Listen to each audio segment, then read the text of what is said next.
नमस्कार दोस्तों, हमारी आज की कहानी का नाम है स्वार्थ। बाबूजी, ये सब क्या है? आप ड्राइंग रूम में भी अपनी दवाइयाँ फैला देते हैं। आपका कमरा छोटा पड़ जाता है क्या? कभी कोई आए तो क्या कहेगा? किसी मेहमान के लिए बैठने की जगह तो छोड़ दीजिए। अपनी बहू की कर्कश आवाज़ ने सुनील जी की तंद्रा तोड़ी तो वो घबरा से गए। जल्दी जल्दी अपनी दवाइयाँ समेटने लगे।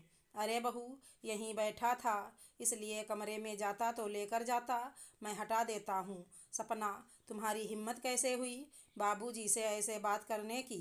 वो कहीं भी कैसे भी रह सकते हैं, कुछ भी कहीं भी रख सकते हैं।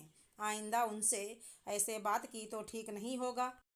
कुलदीप ने आंखें लाल करते हुए डांटा तो सपना सहम सी गई और सीधे अपने कमरे में चली गई। सुनील जी ने बेटे के मन में अपने लिए मान सम्मान और प्यार देख अभिभूत हो गए।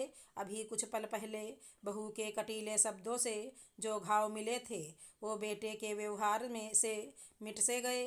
दिल को सुकून मिला कि उनका बुढ़ापा अच्छे से ही गुजरेगा।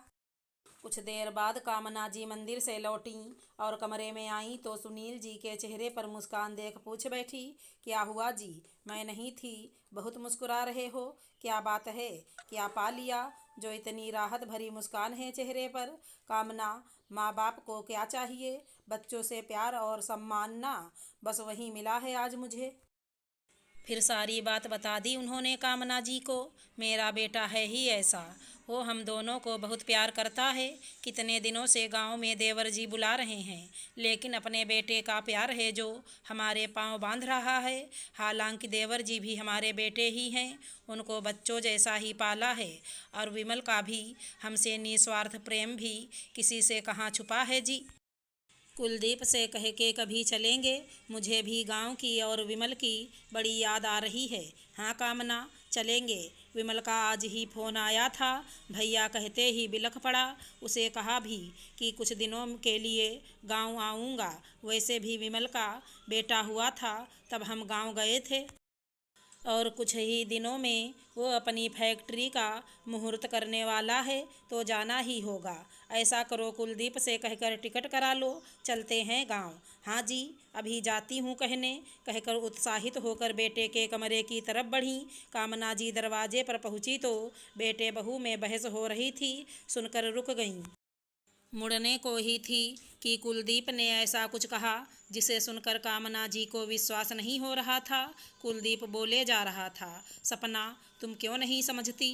पापा की पेंशन आती है, वो हमारे साथ हैं तो डबल पैसा घर में आ रहा है। उनका खर्चा ही कितना है, बाकी सारा पैसा घर में खर्च होता है।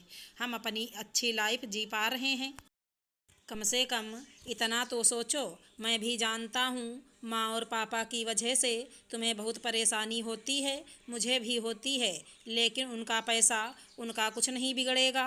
विमल चाचा तो उन्हें रोज़ अपने पास बुलाते हैं, उनके पास हमसे ज़्यादा संसाधन हैं, लेकिन उसके बाद हमारा क्या होगा? सोचो, 40,000 कम नहीं होते। हाँ पतिदेव, ये तो तुमने बहुत बार समझाया है, लेकिन क्या करूं, उनके साथ रहने में कितनी परेशानी होती है। मेरे दोस्तों को देखो, सब फ्री लाइफ जी रहे हैं, लेकिन छोड़ो, बस थोड़ा शांत रहो। मुझे कौन सा उनका रोक टोक पसंद आता है? पैसे वाला मामला ना होता तो कब का भेज दिया होता उन्हें गाँव। कामना जी के पैरों के नीचे से जैसे किसी ने जमीन खींच ली थी। पैर जैसे अपनी जगह पर जम गए थे। इतना स्वार्थ बेटे के मन में, ये सब ना सुनती तो वो भ्रम ही अच्छा था। नहीं नहीं, सही हुआ, ये सब पता चल गया। अब ये स्वार्थ अब और नहीं। कमरे में घुसी और कुलदीप की तरफ देखते हुए बोली, कुलदीप बेटा, मैं सोच रही हूँ पापा का सारा पेंशन वाला पैसा वृद्धाश्रम को दान दे दें। तू क्या कहता है? बेटा, हर महीने का पैसा किसी के काम आएगा, हमारा क्या है? हमारे लिए तो तू है ही। माँ, क्या कह रही हैं आप? होश में तो हैं? इतना सारा पैसा दान में, और उसके बाद का सोचा है? मैं कैसे पालूँगा? बेटे की बात सुनकर मुस्कुराने लगी कामना जी। उस मुस्कुराहट के पीछे इतना दर्द था कि उनका हृदय छलनी हुए जा रहा था, लेकिन अपने आप को बहुत मजबूती से संभालते हुए बोली, बेटा, होश आ गया है मुझे। पापा की पेंशन के लिए तुम हमें बर्दाश्त करते हो, सुन लिया मैंने, और पालने की बात कर रहे हो। जब तुम सिर्फ मेरी 2 हथेलियों में समा जाते थे, जब मेरे दूध के एक कतरे पर जिंदा थे, उस समय मैं स्वार्थी हो जाती तो तुम यहाँ नहीं होते। पापा ने अपनी सारी ज़रूरतों को छोड़ दिया, अपने सारे शौक़ को उन्होंने तुम्हारी बढ़ती ज़रूरत के सुपुर्द कर दिया। अगर वो उस समय स्वार्थी हो जाते तो सोचो क्या होता। माँ, आप गलत समझ रही हैं। मैं तो वो कुलदीप के मुंह से शब्द नहीं निकला। वो हकलाने सा लगा। नहीं बेटा, मैंने सब सही समझा। अच्छा सुनो, हम कल गांव जा रहे हैं, गाड़ी लेकर जाएंगे। तुम्हारा खरीदा हुआ नहीं है, लेकिन कहोगे तो भेज देंगे। हम अभी भी माँ बाप हैं, कोशिश करेंगे, अभी भी तुम्हारा पालन पोषण करते रहेंगे। लेकिन अब ऐसे नहीं, तुम सामने से कहना तो हम सोचेंगे। और हाँ, अब हम गांव में ही रहेंगे। विमल बहुत दिनों से बुला रहा है, उसके लिए ही तुमसे कहने आई थी, लेकिन यहाँ आकर होश आया। तुम हमेशा खुश रहो। आज भी माँ का मन यही प्रार्थना करेगा ईश्वर से। अपनी सशक्त आवाज़ में सब कुछ कहने के बाद बाहर जाने के लिए मुड़ी तो सामने पति को खड़ा पाकर बिफर गईं। उनके सीने से चिपक कर रो पड़ीं। ना रो कामना जी, बच्चे स्वार्थी हो सकते हैं, माँ बाप नहीं। अच्छा हुआ सच्चाई का पता चल गया, हमें पता ही नहीं था। हमारा बेटा पैसे के लिए हमारे साथ है। चलिए कल ही गांव चलते हैं। कुलदीप कोशिश करेंगे तुम्हारे पास वापस नहीं आए। और हाँ, पेंशन का आधा पैसा भेजूंगा तुम्हारे पास, इसलिए कि कहीं तुम्हारे औलाद को पालने के समय तुम्हें एक पिता का फर्ज तुम्हें याद रहे, कहीं तुम अपना स्वार्थ वहाँ ना दिखा दो। कहते हुए ऐसी विषाद की लकीरें खिंच आईं सुनील जी के चेहरे पर कि कुछ ही पलों में दुनिया के सबसे कमज़ोर इंसान दिखने लगे।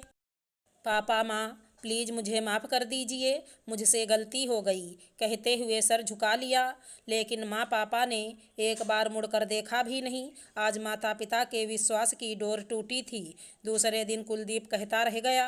दोनों ने एक नहीं सुनी। सारा सामान गाड़ी में डाला और अपने आत्मसम्मान की गठरी ले निकल पड़े अपने गांव, अपनी मिट्टी की तरफ। ईश्वर ने इतना दिया था, मान सम्मान से जीवन गुजर सके, आंखों में उम्मीद और जीवन की नई लौ लेकर। शायद जीवन थोड़ा मुश्किल हो, लेकिन भ्रम के आवरण से छुपा हुआ नहीं होगा। अगर हमारी कहानी पसंद आई हो तो चैनल को लाइक शेयर सब्सक्राइब करें। राधे राधे दोस्तों।